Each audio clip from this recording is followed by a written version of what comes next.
Do your past unfortunate events involve someone betraying you? Is resentment your most uncomfortable feeling about this event? Do you find yourself saying, why do they get to rule my life in this way? Or how do they sleep at night? Or I just want them to feel as uncomfortable as I feel right now so that they will know the depth of what they have done. Maybe deep down, you might know that this anger is the one thing standing in the way of you healing from this event and making the most of what is left of the beauty that once was.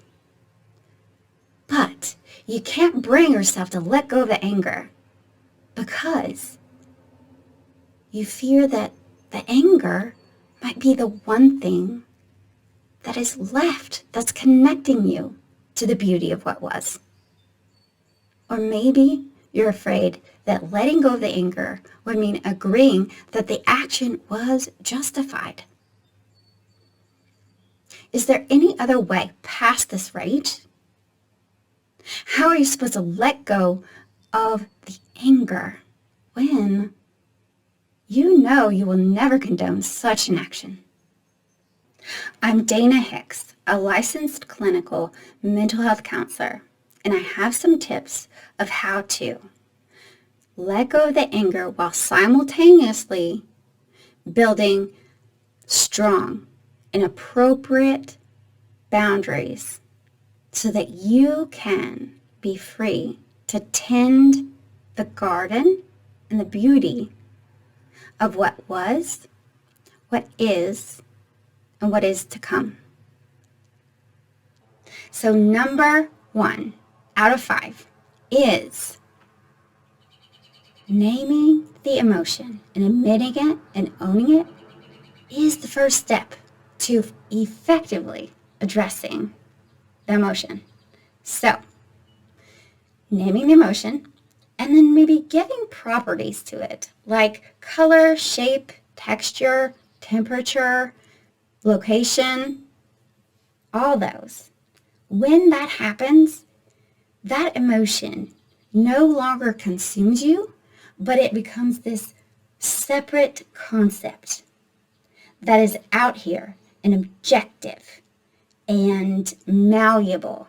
And now we can do something with it, right? So that's number 1. Number 2 is ask that anger, what is the message that you're trying to tell me?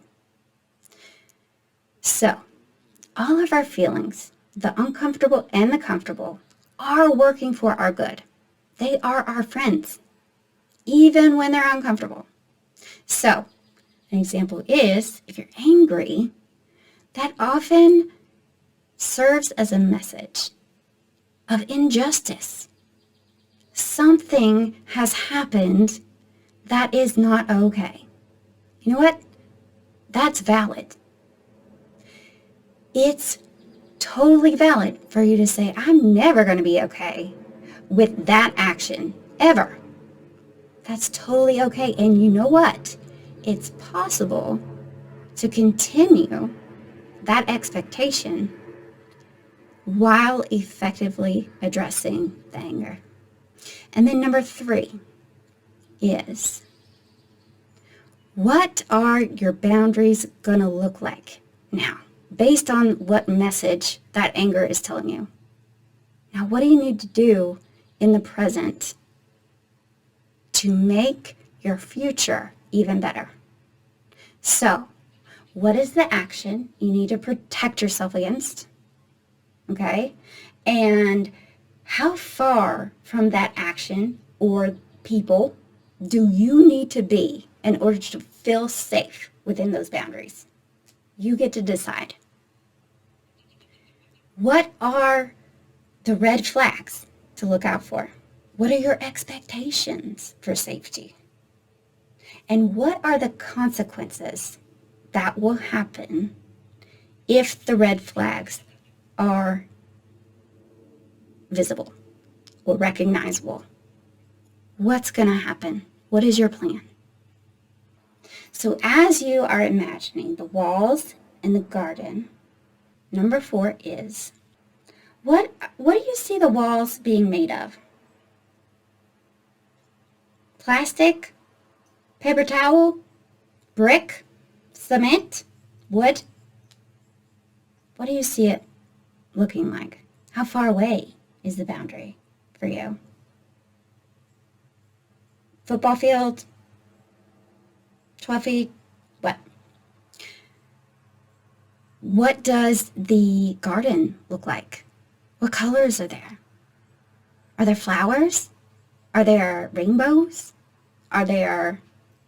You get to choose what you see inside the garden. If the anger starts to relax a little bit, what does that look like? What color is the anger? What texture is it? Does it ooze out of you? Does it just shoot out of you like with arrows? Or how does it go in your mind? And when the anger joins with those walls, what effect does it have on those walls? Does it change the color, texture, temperature? What does that look like? When you get a firm image of that in your mind, just notice any change in your body in response to imagining that. Okay, step number 5 is, once you imagine just relaxing within those walls, because the walls got you, the walls have you, then imagine what is left of that beauty that is functional within your current life. So what part of that can you bring into your current life? It might just be pictures, memories,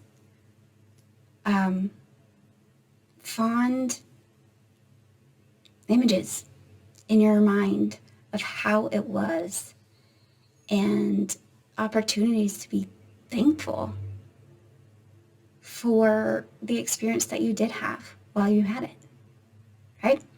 And then look for any causes, perhaps prevention or education that you can give others to make their future better as well, and to give you meaning and purpose for the rest of your life.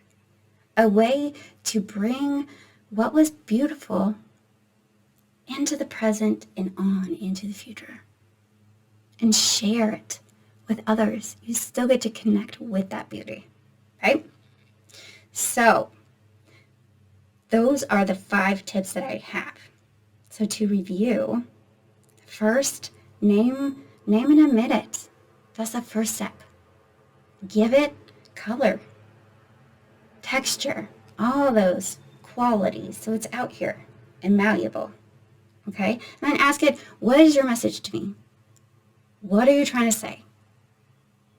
What do you need? Right? What is the message? And oftentimes it's justice and a need for prevention in the future. Right? So take that answer and say, okay, what kind of boundaries do I need in order to be safe? What do I need to look out for? Who do I need to look out for? What are the red flags? And what are the consequences? What's going to happen when I see a red flag? And then begin to imagine in your mind those boundaries being structures, physical structures that are strong and resilient. What do they look like? What are they made of? What does the garden that you're tending look like? Maybe it's not even a garden at all. What is within those walls that is precious to you? And what does the anger look like? And if it is transferred from you to the walls, how would it leave your body? What do you see happening? And can you imagine the walls holding that anger for you while you are able to relax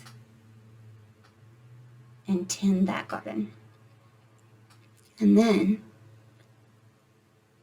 what ways can you bring what is beautiful from before the event into your current life and on into the future? What cause? Prevention? How can you integrate this in? It might be just like through stories of positive memories that you can share with others, or a lesson you might have learned from that beauty that you can share with others, or you can educate about preventing this from happening in the future. All right, so that's my gift to you. Feel free to like, comment, and subscribe. And I really am curious, what is your favorite part of this video? What is the most meaningful part of this post for you? I would love to know.